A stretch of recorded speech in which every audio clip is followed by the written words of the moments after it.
সাকিব আল হাসান। সাকিব আল হাসান গতকাল থেকে এখন পর্যন্ত, অর্থাৎ আমরা যদি খেয়াল করি 21 এবং 22 তারিখের যে সময়টা, এই 24 ঘন্টার মধ্যে অন্তত 3টা প্রেক্ষাপটে দারুণ ভাবে আবির্ভূত হয়েছেন বাংলাদেশের ক্রিকেট আঙ্গনে আবারও। তিনি জুলাই অভ্যুত্থানে যে ঘটনা ঘটেছিল সেখানটায়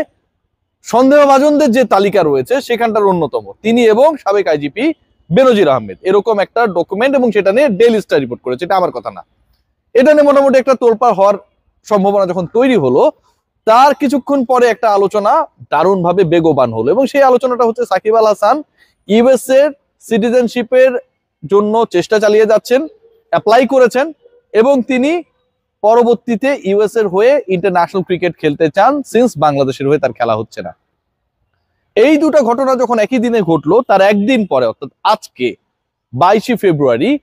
সাকিব আল হাসানকে নিয়ে যে আলোচনাটা হচ্ছে,